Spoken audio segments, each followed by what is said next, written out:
Ова недела почнуваме една серија која ќе завршиме на Великден. Серијата се вика Великден. И секоја проповед ќе си има свој поднаслов и ќе зборуваме за одредени работи кои се поврзани со Великден. Јас обично сакам така посебно важните настани да ги проповедам неколку недели претходно.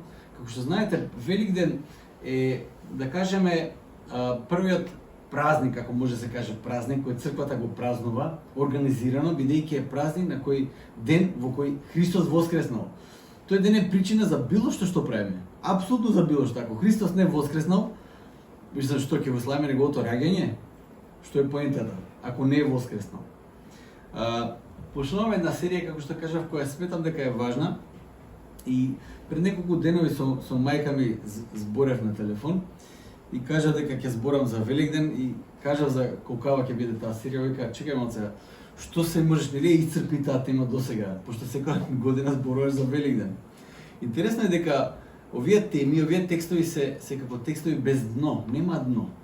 Едноставно како што одминува времето, Господ работи посебно во секој ден. Црквата ставила толку долга, огромна традиција, толку големо предание, текстови од кои може да црпиме. Секој теолог, секој историчар како го доживеал тоа што Господ Исус го направил преку воскресението. Ние можеме константно да црпиме целиот наш живот и да не успееме да го разбереме ни приближно толку во целост како што еве да кажеме еден ден Господ ќе ни го образложи тоа, ќе ни го објасни еден ден во новото небо и во новата земја. Едноставно ние константно трчаме кон тоа знаење, спознание, да разбереме што е тоа што вистински Господ го направил за нас, ако е толку важно, толку суштински за нас.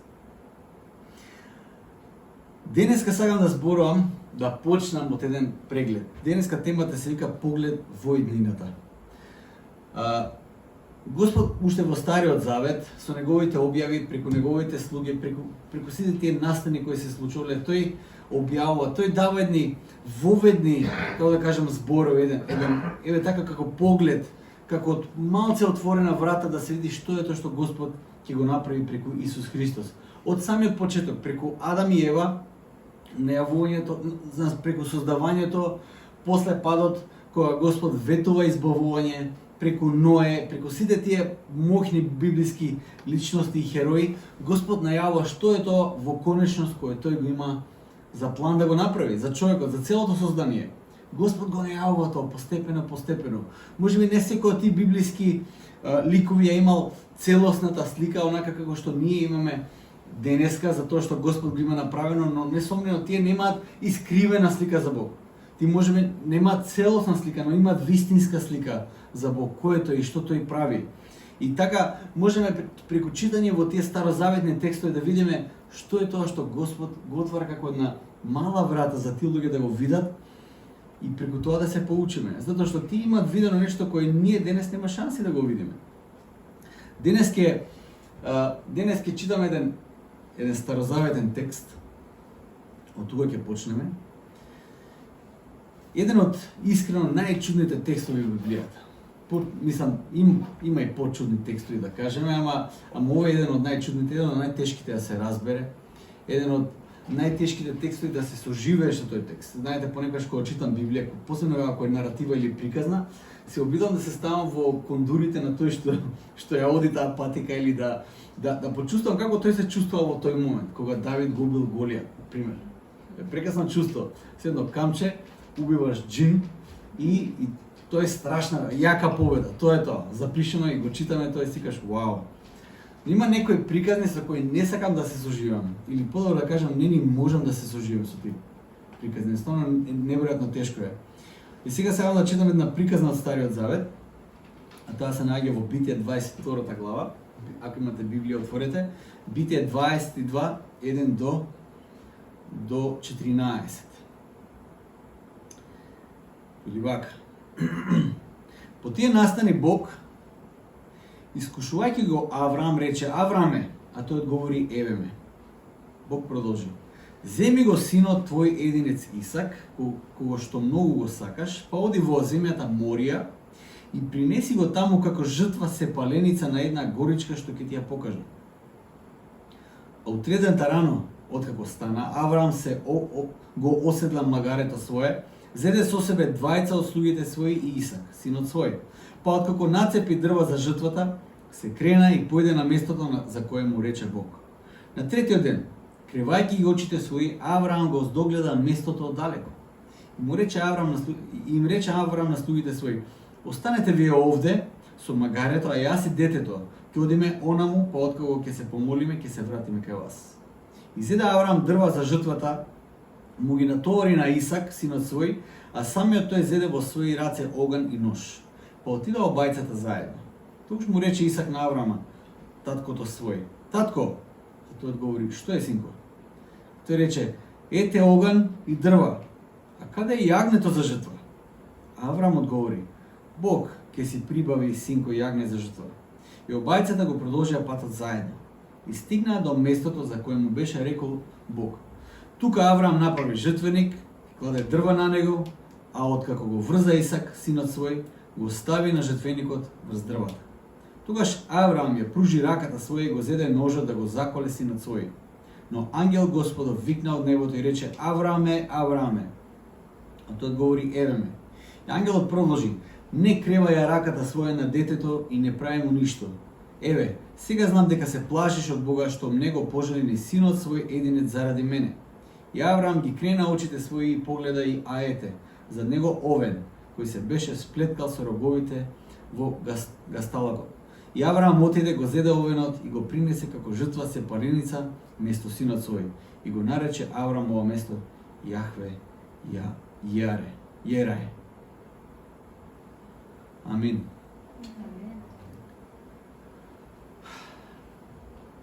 Ужасот од оваа сцена не може ни да се замисли. Обично кога разговарам со некои луѓе кои поминуваат низ тешки работи, разговарам со луѓе кои едноставно им треба разговор, им треба совет, молитва им треба.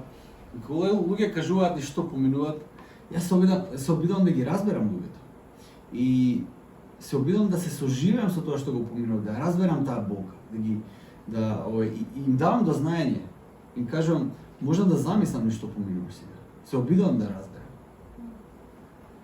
Едноставно во овој случај, што сега го прочитав, не можам да го замислам тоа. Како родител не можам да замислам што поминувал Авраам. Едноставно не сакам да го замислам тоа. Тоа е страшна сцена. Овој случај го разбирам како соочување со смртта. Значи, било кое соочување со смртта е страшно. Но овој вид на соочување со смртта, тоа е соочување на најгрозен начин. Тука смртта може да се соочиш со неја на најгрозниот начин кој постои. Не само што умира твое дете, туку ти треба да предизвикаш таа смрт на твоето дете. Нема да одам многу длабоко во таа приказна, затоа што таа приказна ми е само како една мала отворена врата кон тоа што Господ го објавува преку оваа приказна. Гледав еден документарец и беше документарен филм за жртвениот систем на старите народи.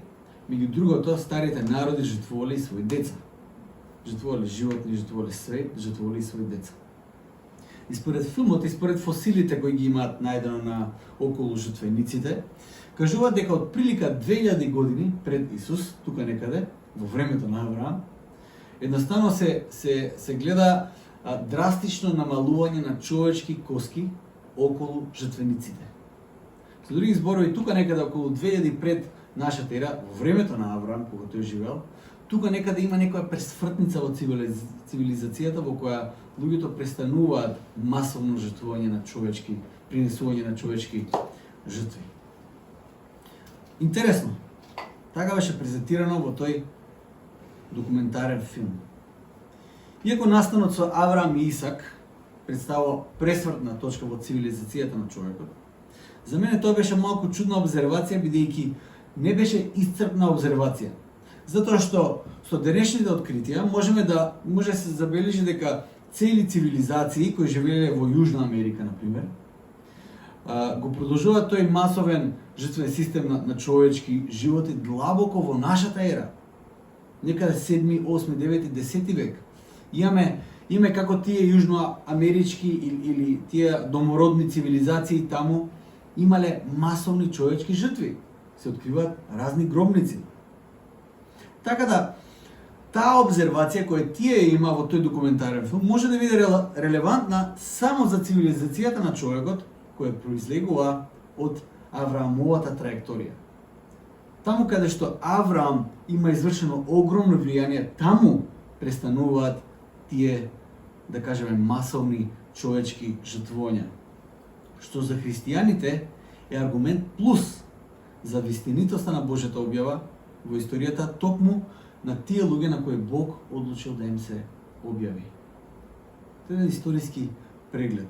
Ако е вистина така, ако фактите кои беа презентирани во овој документарен филм, тие уште повеќе сведочат за Божјата историја, за присуството на Бог во историјата на човекот.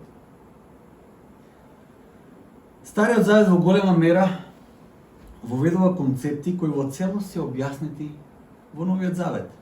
Стариот и Новиот завет се надополнуваат. Знаете, имате цели црквени традиции кои се обидуваат да кажат, знаете што нема потреба од Стариот завет или нема потреба од некои книги во Новиот завет. Има некои теолози кои се обидуваат тоа да го направат, но Стариот и Новиот завет се надополнуваат. Авраам како лик од Стариот завет станува прототип за сите нас, бидејќи Авраам е прататко на сите кои по вера пристапуваат кон Бог. Авраам е прототипот. Авраам е таткото на верата.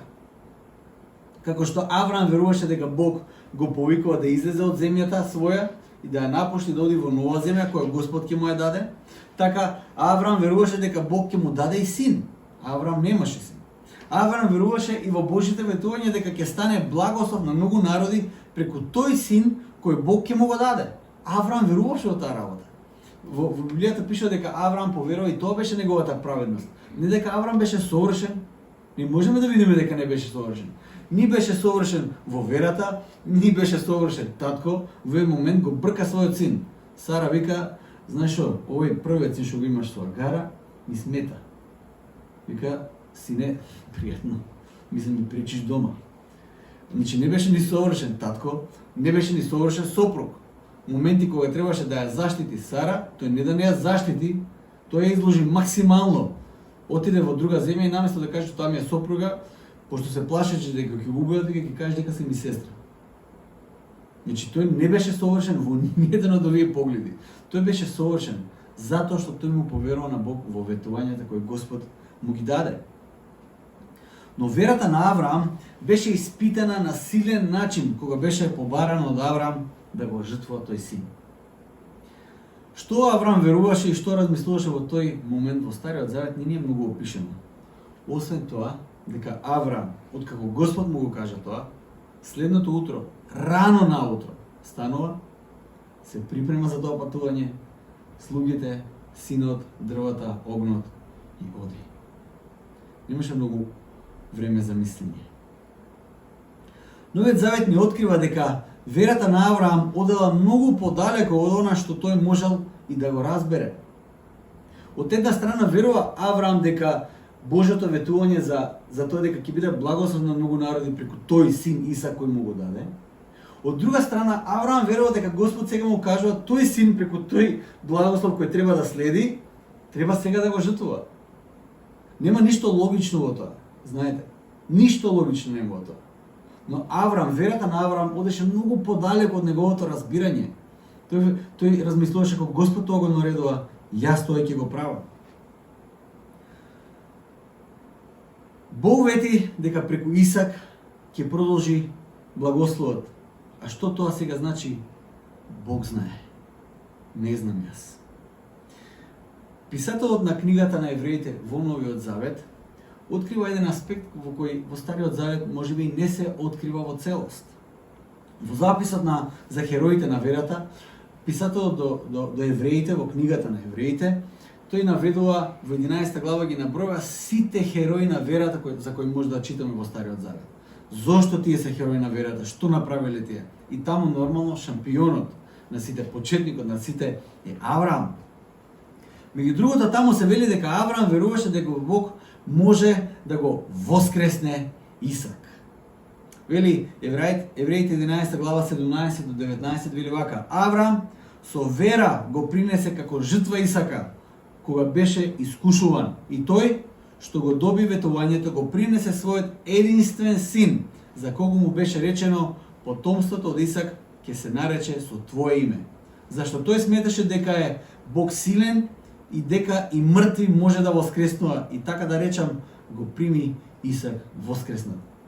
Писателот вели: Исак остана жив, ама преку верата и преку начинот, преку тоа што, преку чинот кој Авраам го направи, тој малтене го прими Исак како воскреснат.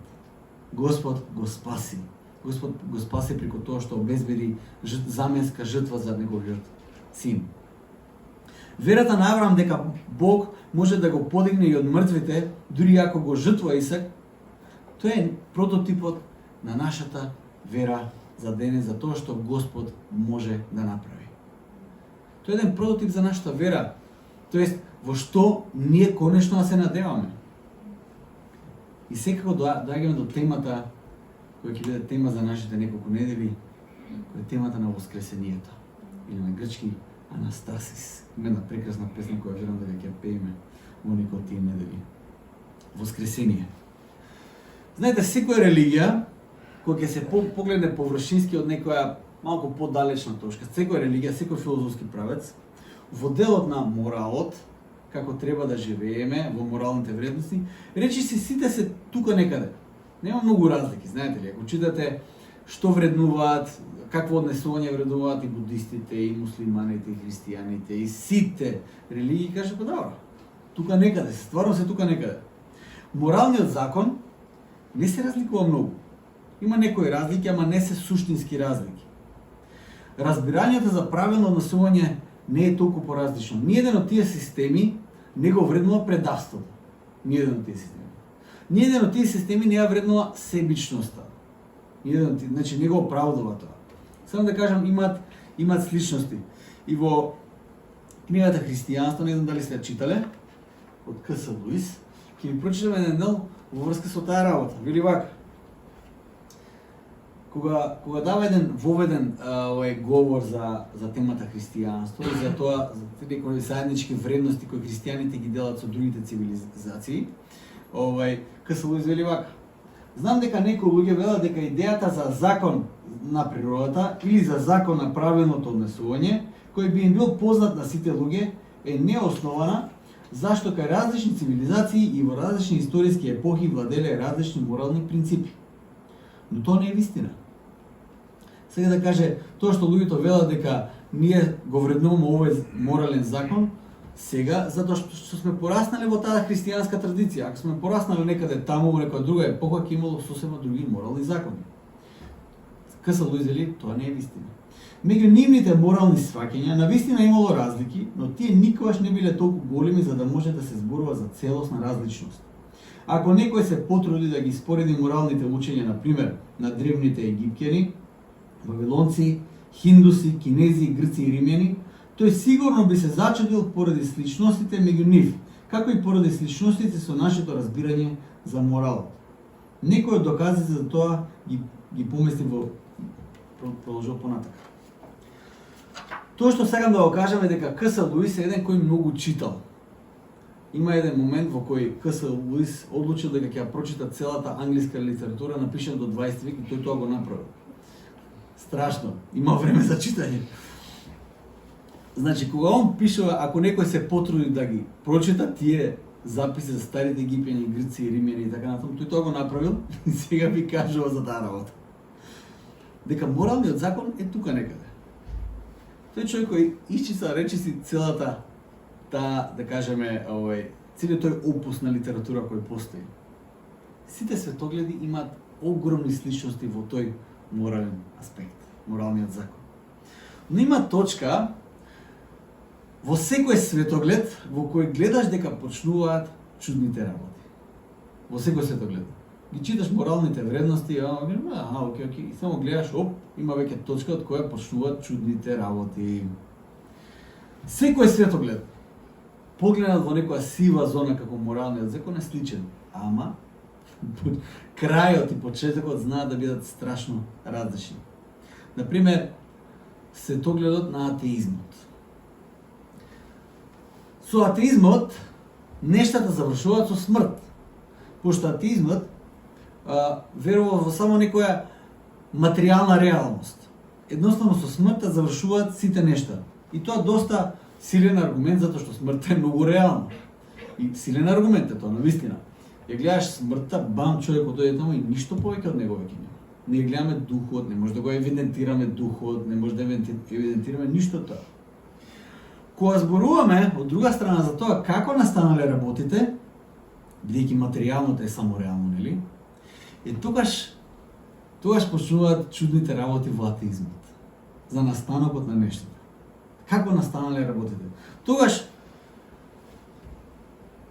единственото верување кој има смисла, и како што еден Ричард Докинс ќе го каже тоа, е дека нешто, било што, нештото настанало од ништо. Со други зборови, создателот на нештото, на било што постои, е ништо. И сега тоа е нормално логички неиздржано. Но за да го оправдаш тој светоглед, мораш да дојдеш во таа една чудна позиција, во која ќе веруваш дека прво не постоело ништо, ни време, ни простор, ни ништо, и од ништо настанува нешто. Сикаш, чекај, како е тоа можно? Доаѓаме до чудниот момент. Тоа е тоа. Секој светоглед има таков момент. Источните религии. Повторно во сивата зона на моралниот закон, во источните религии можеме да видиме само откажување, само пожртвуваност, откажување од задоволствата и така натаму. И ќе си кажете дека тоа е доста близко до она што ние го веруваме, христијаните. Но фрлајќи поглед према почетокот и крајот, тогаш ќе можеме да видиме дека повторно нештата стануваат чудни. Во овој случај нема некаков конкретен крај, бидејќи веруваат во некакво спирално вечно постоење од една форма во друга и непрестајно менувајќи го обликот на постоење. Сега си човек, умираш, па повторно се раѓаш како црв и тоа е еден бескрајен циклус на раѓање и умирање и тоа нема крај. Достоинствена форма на постоење мора да се заработи. Тоа е тоа. Мораш да работиш многу, да имаш некаква достоинствена форма на постоење, тоа е карма. Реинкарнација се тие термини преку кои се објаснуваат тие верувања и нешта. Се слушнале, карма и реинкарнација се слушнале. Во христијанството, знаете, во секојдневието, како и сите останати луѓе, христијаните ги почитуваат властите, се трудат да бидат трудолюбиви, несебешни, самопожртвовани, ќе си кажете, тука се согласуваме во најголем дел од сите тие цивилизации кои живееле. Но во почетокот и крајот доаѓаат чудните нешта и кај христијанството. Например, конкретно за воскресението. Без разлика на тоа што ние го веруваме тоа воскресението е чуден момент.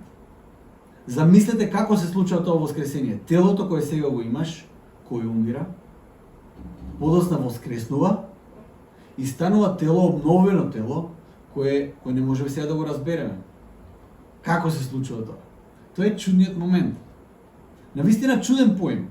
Кога ќе размислиш, ако се обидеш тоа да го замислиш, реално во главата ќе се создаде некој научно-фантастичен филм. Нема друго. Како што кажав, има точка после која секој светоглед станува малку чуден. Барем чуден за модерниот човек кој постојано престојува во некаква гужва, во некаква галама и постојано размислува само за секојдневието, проблемите и предизвиците со кои се соочува на секојдневна база. Не размислува за повеќе од тоа.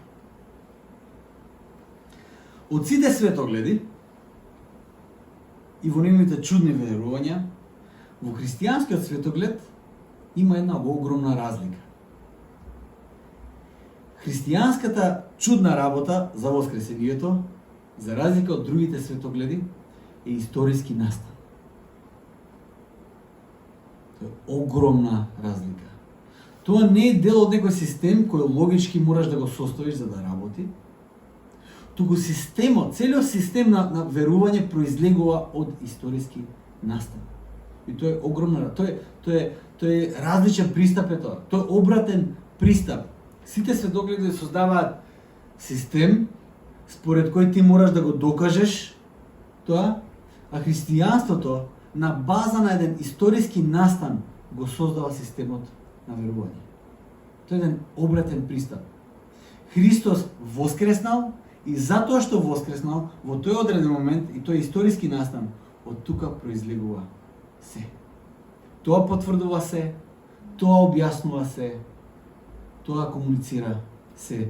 Тука се базира целата надеж. Христијанската чудна работа е чудна работа, но таа е историски настан. И тоа менува апсолутно се. Тоа се случило. Празнен гроб се случило. Терминологијата која црквата ја користи да го објасни тој настан е терминот кој се на грчки звучи анастасис. Воскресение.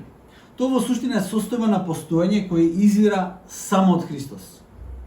Причината да се верува во таа состојба е доказот на воскресението. Ние немаме друга причина. Ние немаме друг систем кој ќе каже види. Тоа е многу убаво математички лесно објаснето, еве го. Ова е воскресението. Не. Воскресението постои затоа што Христос воскреснал. Затоа постои воскресението. Не постои систем кој ќе го оправда тоа верување, доколку тоа навистина не се случило. Знаете, црквата во првите години се обидува, има проблем да го објасни тоа. Тоа не е устилот убаво објаснет систем кој црквата сега го потврдува. Не, се случил тој огромен шок предизвикува за сите. Прво, раснувањето е проблемот. Не може да си го објасни зошто има раснување, зошто Христос е раснат, ако тој е спасителот на светот, ако тој треба да биде царот, зошто умира? Додека ти може да го сватат дека тоа се случило, првите апостоли, сега гробот е празен. Што се случува? Ти немаат време да ги како да кажам, да ги примат сите тие информации, да размислат за сите тие информации. На база на тоа, тие се обидуваат да разберат што се случува и така на тоа се базира нашата вера.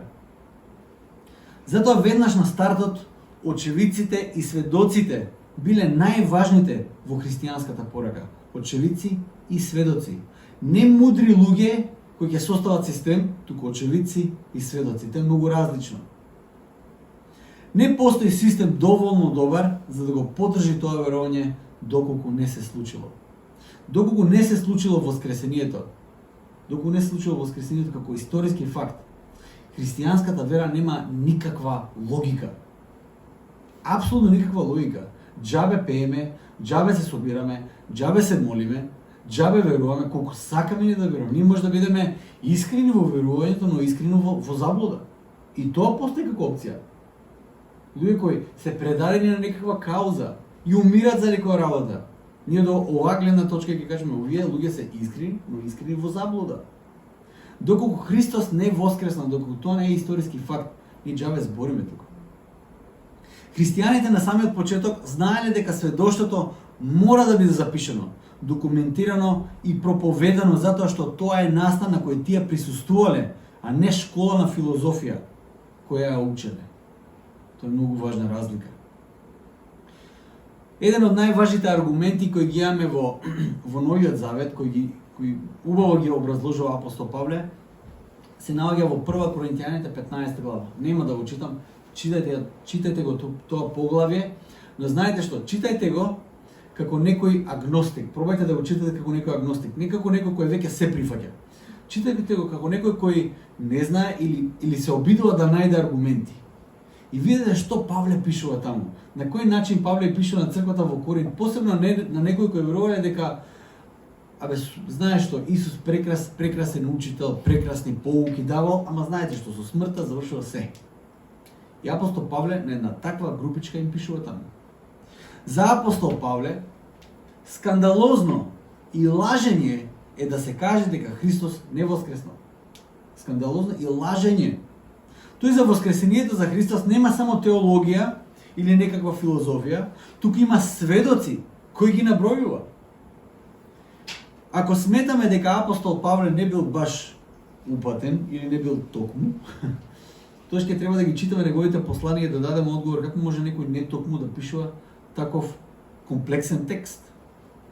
Апостол Павле воскресението на Исус го представува како факт кој во моментот на пишување може да се провери од луѓето кои биле сведоци на тоа воскресение. Павле ги набројува. Вели имаше повеќе од 500 сведоци, од кои некои умреа, ама повеќето и ден денес се живи. И набројува кои се можат луѓето од црквата во Коринт да прашаат. Посебно тие познатите личности од тоа време во кое тој живеел. Тој го набројува Петар, кажува некој од апостолите, тој го набројува братот на Исус Христос. Вели, можете него да го прашате. Прашајте и ќе да знаете. Користа на Павле за тоа да го проповеда од друга страна не била материјална. Павле од тоа што можеме да видиме што се претрпел за да го проповеда, тоа ќе кажете па чекај малце. Зошто некој тоа би го проповедал, таа порака би ја проповедал само за да пати. Да бил мазохист, чудо Павле, што е работа? Тоа во суштина кажува дека веројатноста е голема дека заради ова верување ќе има страдање и прогонства, а Павле се уште го проповеда тоа. Дека заради верата во Христос има воздржување од испостнички живот. И тој вели дека доколку верата во Исус се базира само на некакво задоволство тука на земјата, а нема надеж во воскресението, тогаш да ги цитирам неговите збори, да јадеме да пиеме затоа што утре ќе умреме. Да се веселиме малце. Нема веќе надеж. Но апостол Павле и пишува на црквата во Рим вели вака: ако сме умреле со Христос, веруваме дека со него и ќе живееме, знаејќи дека Христос, откако воскресна од мртвите, не умира повеќе. Смртта нема веќе власт над него. Воскресението се случува. Знаците на силата на воскресението може да се видат во секој еден обновен живот кој се случува преку вера во Исус Христос. Знаете, воскресението да, како концепт, е нашата конечна надеж која на крајот од времето сите ние заедно ќе бидеме дел во тоа ново царство каде што апостол Павле вика нема да има смрт. Смртта веќе нема да има власт. Но силата на воскресението действува и сега преку Светиот Дух. И доказ за тоа е секој христијански живот. Апсолутно секој христијански живот. Најголемото чудо кое може да се случи овде на земјата е човекот да се сврти од патот на смртта, да се сврти кон патот на животот. Тоа е апсолутно најголемото чудо кое може да се случи. Човекот да пристапи со вера во Бог, да го остави животот на пропаста, да го прифати животот на животот, на вечноста. Тоа е најголемото чудо кое може да се случи. Имаме ние водачи внатре во Евангелска црква кои да го слушнете нивното минато е неверојатно приказна. Луѓе кои биле повеќе од 10 години зависници со тешки дроги, кои биле со дебели досија, со страшни кражби, со што ли све не, Господ ги избавува, сега се пастори. Тоа е доказ за силата на воскресението кој и ден денес делува. Ако човек пристапи со вера, Господ действува, Господ обновува, Господ тоа го прави. Имаше уште еден, има и некои подраматични сведоштва. Јас пред околу речиси 20 години налетав на едно видео од еден познат евангелизатор Рајнхард Бонке. Тие што сте читале малце или сте биле малце повеќе време од црквата, ќе слушнете за тоа име. Рајнхард Бонке. Рајнхард Бонке е еден евангелизатор кој во 20 век имал огромни евангелизации во Африка. Во 80-тите години во Африка, посебно во Централна Африка и Јужна Африка се случуваат огромни пробудувања. Кога тие некои стари колонии на европските земји добиваат независност, луѓето бараат за некоја цврста основа и обично тоа што се случи е луѓето се свртуваат кон христијанството, кон пораката на евангелието. И тогаш доаѓаат луѓе како Рајнхард Бонке, он е најистакнат од сите други, и го проповедаат тоа евангелие. На негови собори се случувало да има по милион луѓе кои едноставно ја слушаат таа порака на надеж. Рајнхард Бонке за една од неговите сесии со пастори што има, се случува едно чудо. Човек кој е 4 дена мртов, го носат таму, пасторите таму се молат за него и човекот оживува и ја раскажува после приказната. Имате исценирани, приказни такви, свашта имат од денешно време. Но јас кога гледав оваа работа, викам, вау, тоа е стварно драматично и стварно Божјата сила се манифестира на различни начини. Кога бев во Африка, може тоа да го видам. Настанно гледате како Господ действува таму. Многу пластично можеме да ја видиме Господовата сила. Преку молитва во Божјото име, во името на Исус Христос, знаците на воскресението се појавуваат и сега и денес. Сепак, тоа се само знаци и показатели на нешто кое ќе се случи на крајот на времето во конечност. На нешто кое вистински допрова доаѓа во целост. Сите тие чуда, сите тие прекрасни приказни кои ги гледаме во нашиот секојдневен живот, што ги доживуваме малите чуда на разина на нашето срце, можеби и телесно чуда кои доживуваме, тие се само знаци на царството кое допрова доаѓа во целост преку воскресението.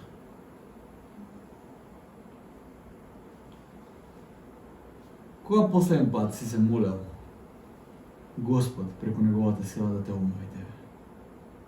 Да те обнови.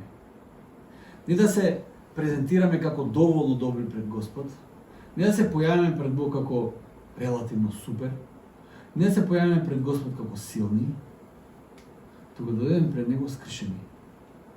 Кажеме, Господи, потребно ми е Твојата сила на воскресение да ме обнови сега и овде. Кога последен пат сме го направили тоа?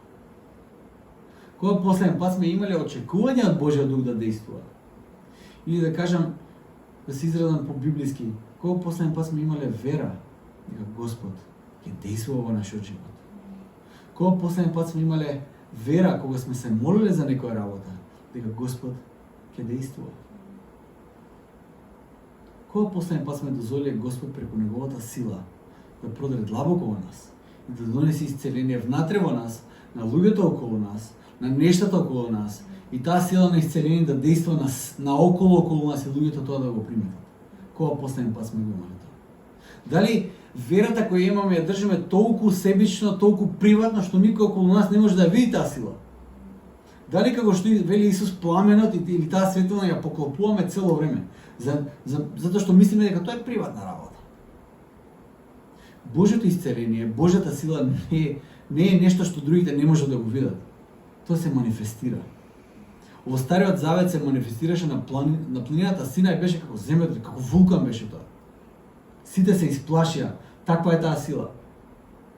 Кога и Христос воскресна, специјалците од тоа време, римските војници од тоа време, специјалците, занемеа, не знаеа што да прават.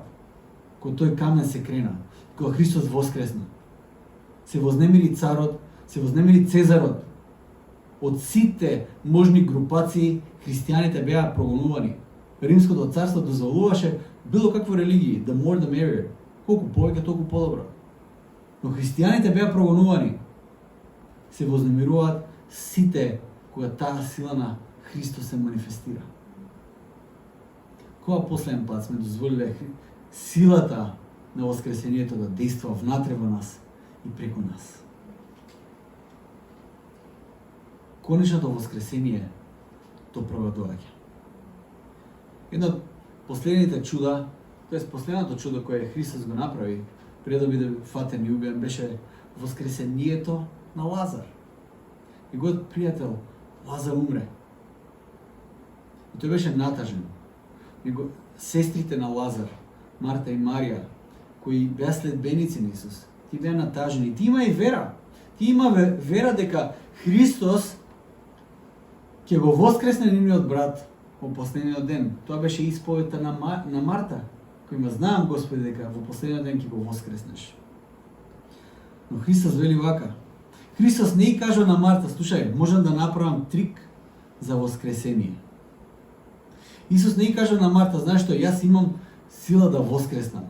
Знаете што кажа Исус? Јас сум воскресението и животот. Јас сум воскресението и животот. Тој е изворот на животот. Тој е изворот на воскресението. Кога зборуваме за надеж надвор од Исус, кога зборуваме за спасение надвор од Христос, тоа не може да постои бидејќи надвор од Него не постојат тие работи. Едноставно не постојат. Бидејќи тоа не се нешта кои иначе постојат, а кои само треба да ја дознаеш финтата или патот до тие нешто, едно од тие патишта Исус. Не. Тој е изворот на животот, тој е изворот на надежта, тој е изворот на воскресението. На друго место тоа не може да се најде.